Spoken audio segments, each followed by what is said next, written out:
Kembali di Breaking News Kompas TV, proses identifikasi jenazah korban bencana Gunung Semeru di Lumajang hari ini kembali dilanjutkan oleh DVI Polda Jawa Timur. Sejauh ini baru 17 dari 40 korban meninggal yang sudah teridentifikasi.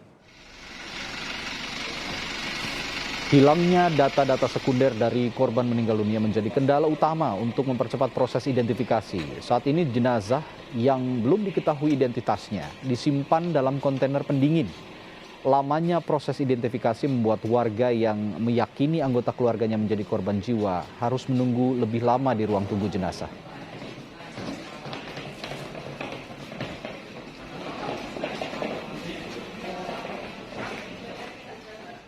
Tim evakuasi gabungan kembali menemukan 2 jenazah korban bencana guguran awan panas Semeru di Dusun Curah Kobokan, Desa Sumberwulu, Kabupaten Lumajang, Jawa Timur. Polisi meminta warga yang merasa kehilangan anggota keluarganya aktif melapor ke posko antemortem dan postmortem atau via online atau via hotline maksud kami untuk mempercepat proses identifikasi. 2 jenazah yang diketahui seorang pria dan anak korban bencana guguran awan panas Semeru di Dusun Curah Kobokan, Desa Sumberwulu, langsung dievakuasi petugas ke rumah sakit untuk dilakukan identifikasi. Dusun Curah Kobokan menjadi salah satu daerah yang terdampak cukup parah akibat guguran awan panas Semeru. Kemarin beberapa warga kembali ke Dusun Curah Kobokan untuk menyelamatkan sejumlah barang berharga yang masih bisa dibawa. Sebelumnya, untuk menghindari kerusakan jenazah yang belum diketahui identitasnya, 13 jenazah korban erupsi Gunung Semeru di Lumajang, Jawa Timur dipindahkan dari kamar jenazah ke kontainer pendingin. Identifikasi jenazah sepertinya belum lengkap, dikhawatirkan akan diulang lagi, itu yang pertama. Yang kedua, masih belum teridentifikasi juga, belum ada keluarga yang mengakui itu jenazahnya termasuk dari keluarganya atau tidak. Kalau kita biarkan di luar terlalu lama, khawatir terjadi pembusukan dari jenazah. Untuk menghargai jenazah itu, kebetulan kita ada bantuan freezer kontainer dari Polda, makanya itu kita pindahkan semua ke freezer kontainer supaya jenazahnya nanti kalau sewaktu-waktu diperlukan untuk tambahan lagi bila diperlukan bisa kita lakukan pemeriksaan lagi, ataupun bila nanti keluarganya mencari ataupun sudah ada yang mengenali, itu bisa langsung diambil sama keluarganya.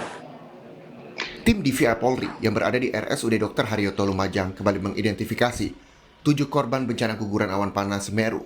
Polisi meminta warga yang merasa kehilangan anggota keluarganya aktif melapor ke posko ante dan postmortem atau via hotline guna mempercepat proses identifikasi.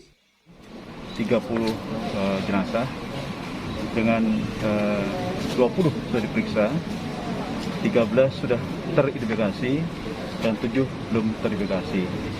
Sementara 10 jenazah baru tiba hari ini dan akan kami mulai periksa identifikasi.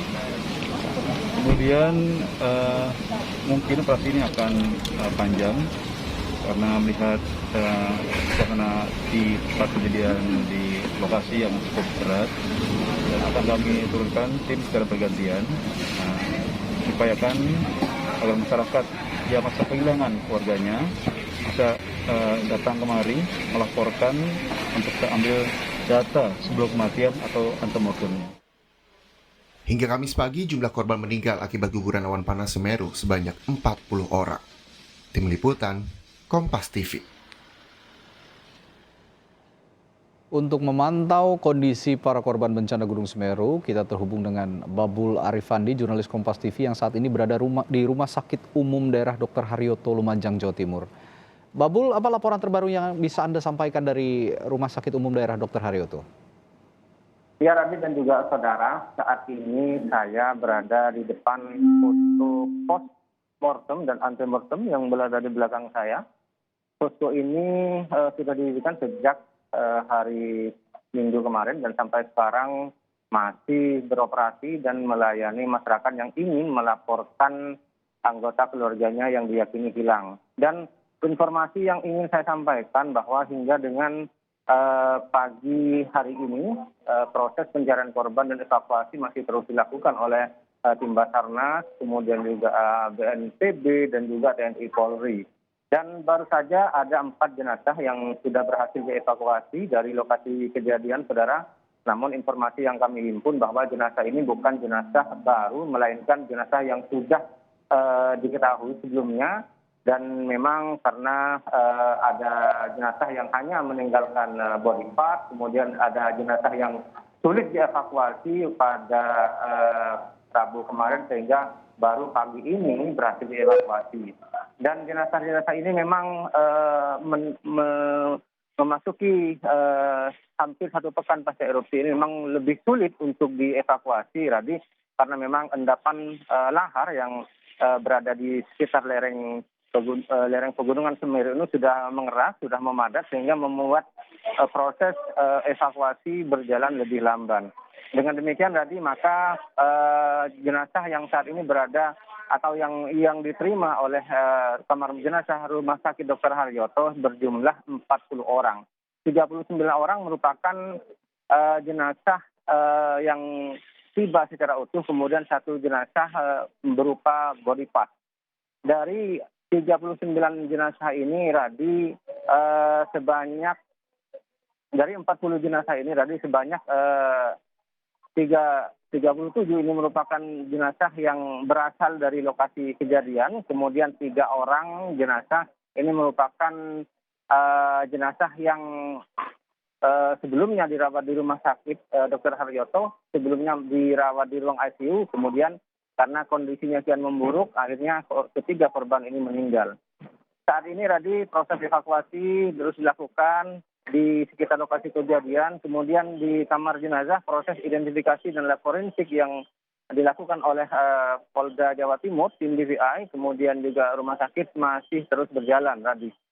Ya, Babul, Anda mengatakan 40 jenazah sudah ada di Rumah Sakit Umum Dr. Haryoto. Dan informasi sebelumnya kami dapatkan ada 17 yang belum teridentifikasi, 17 jenazah. Apakah betul begitu? Atau ada informasi terbaru soal ini? Ya, Radi, memang 17 orang ini sulit untuk diidentifikasi karena sudah tidak memiliki data-data sekunder seperti ciri-ciri fisik, kemudian properti-properti yang digunakan, ataupun hal-hal lain yang dapat mendukung percepatan proses identifikasi. Tubuh dari seluruh korban ini, 17 orang ini sudah tidak bisa dikenali. Hal inilah yang membuat proses identifikasi berjalan lamban. Dan sebenarnya para korban yang terdampak erupsi Gunung Semeru ini sebelumnya sudah mengadu dan melapor ke posko ante dan postmortem yang berada di lokasi kejadian dan juga di kamar jenazah. Hanya memang karena proses pencocokan antara keterangan keluarga dengan data sekunder jenazah ini memang sudah sulit sehingga proses identifikasi tidak semudah seperti jenazah-jenazah lain yang data sekundernya masih utuh, Radi. Ya, untuk jenazah yang belum teridentifikasi, Babul, sudah adakah keluarga yang mendatangi pos DVI untuk memberikan data antemortem saat ini? Ya, Radi, memang sejak sehari setelah erupsi, warga silih berganti berdatangan untuk mengadu ataupun mencari anggota keluarganya yang diyakini menjadi korban dari erupsi ini. Namun seperti yang saya sampaikan tadi, karena memang dokumen-dokumen penting yang berada di dalam rumah korban ini sudah tidak bisa terselamatkan, sementara data sekunder dari jasad-jasad yang dibawa ke kamar jenazah ini sudah hangus, sudah tidak bisa dijadikan rujukan untuk mengenali identitas korban, sehingga tidak kunjung ada kecocokan antara keterangan korban dan juga data yang ditemui oleh tim DVI. Inilah yang membuat tim DVI kesulitan dalam mengenali atau menggali data-data dari kondisi korban yang meninggal. Rencananya kalau memang kondisi seperti ini terus terjadi, maka tim DVI akan menggunakan data-data primer seperti tes DNA ataupun tes sidik jari. Namun sidik jari juga sudah nggak bisa dilakukan, Radi, karena tubuh mereka rata-rata sudah hangus. Dan untuk menjaga agar jenazah-jenazah ini tidak rusak, tim sudah memindahkan 17 jenazah ini ke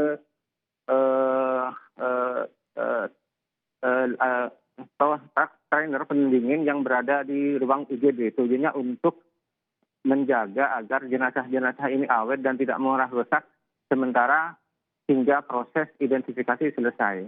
Jadi ada 1 kontainer yang sudah disiapkan oleh tim DVI yang kapasitasnya bisa menampung 100 kantong jenazah, Radi. Ya, identifikasi ini memang bisa saja berjalan, namun berjalan lamban. Namun yang pasti butuh kesabaran karena banyak data-data sekunder yang juga sudah tidak bisa diidentifikasi dengan baik dan data-data primer juga yang hangus oleh guguran awan panas yang terjadi di Gunung Semeru.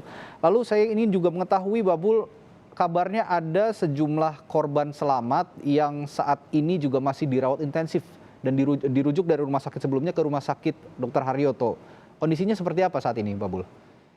Ya, Radi dan juga saudara, perlu kami jelaskan bahwa di Rumah Sakit Dr. Haryoto ini masih menyisakan 10 orang korban yang harus menjalani perawatan intensif. Jadi dari 10 orang ini, 2 orang diantaranya sudah menjalani operasi plastik agar proses penyembuhan luka bakar yang dialami dekat tercapai. Dari 10 orang ini, sejatinya ada 9 orang yang merupakan pasien rujukan. Sebelumnya 9 pasien ini dirawat di Rumah Sakit Pasirian Lumajang. Namun karena kondisinya yang terus memburuk, akhirnya petugas medis memutuskan untuk merujuk 9 korban ini dari Rumah Sakit Pasirian ke Rumah Sakit Dr. Haryoto Kabupaten Lumajang. Sementara informasi yang kami terima, satu rumah sakit lain yang sempat menjadi rujukan perawatan bagi korban erupsi adalah Rumah Sakit Bayangkara. Namun Rumah Sakit Bayangkara ini sudah tidak merawat pasien. 1 orang pasien yang sebelumnya dirawat sudah dipulangkan karena hanya mengalami luka ringan. Nah, selain pasien-pasien dirawat di rumah sakit yang berada di Kabupaten Lumajang tadi, ada 3 yang kami ketahui pasien yang dirujuk ke rumah sakit di luar Kabupaten Lumajang. 2 pasien dirujuk ke Rumah Sakit Dr. Subandi dari Rumah Sakit Dr. Haryoto, kemudian 1 pasien dirujuk ke Rumah Sakit Saiful Anwar Malang dari Rumah Sakit Dr. Haryoto. Ketiga pasien yang dirawat di luar Kabupaten Lumajang ini memang kondisinya sangat memprihatinkan dan luka bakarnya cenderung serius sehingga harus mendapatkan penanganan yang serius juga, Radi.